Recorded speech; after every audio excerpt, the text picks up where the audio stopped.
Ayan, good morning mga kababay. Nandito na ulit yung kukuha na aking bakto. Yan ang aking kuya, bakit ako kukunin niya yung bakto nila. Pinakuha siguro Timerle, bibit-bitin niya dito, lalagay din sa sako.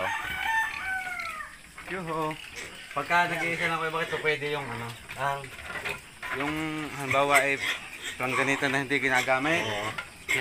Isa naman kasi siya, o kaya sa bao laang eh. Isang tabong tubig, hindi naman yung kaya kong Pero kadami ang bibigay mo diyang pakain. ang ibibigay mo dyan sa inyo, ano, di kami cup noodles.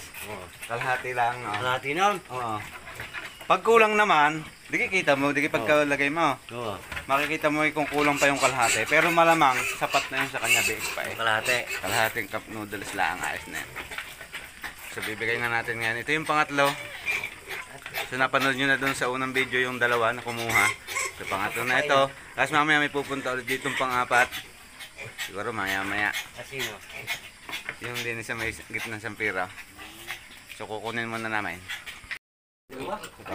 Oh, 12 magkakapatid dyan. Kaya pag naging inahin yan, malamang, super lahi niyan. Hoy, ang pangalan nito ay si Marla. Hoy, Marla, halika na. Ang kay Karare si Karaya eh. Ay. Gusto ko yan ako. Halika na. Hindi mo ugal mo. Hindi. Ayaw mo na. Dapat mo na sa lupa. Ayan. Ayan guys, kinuha na. At iuuwi na doon sa kanyang titirahan. Diyan ka na lang kaya dumaan kayo. Bakit ito? Kaya? Wow. Kasi hindi nga kapoy sa likod. Titignan mo rin baka naman naiipit ang uso. Kaya nga. Oo. Sige guys, salamat.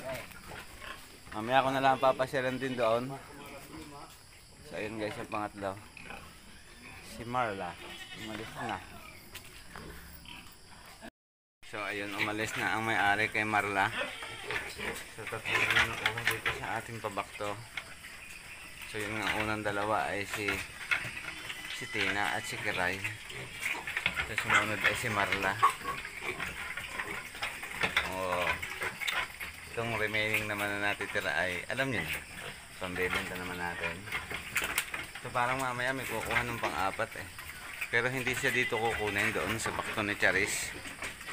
Yung si Tina ay bakto ni Charis, kagaya ng napanood nyo doon sa video. At doon ulit kukunin yung pang-apat na bakto natin na proyekto.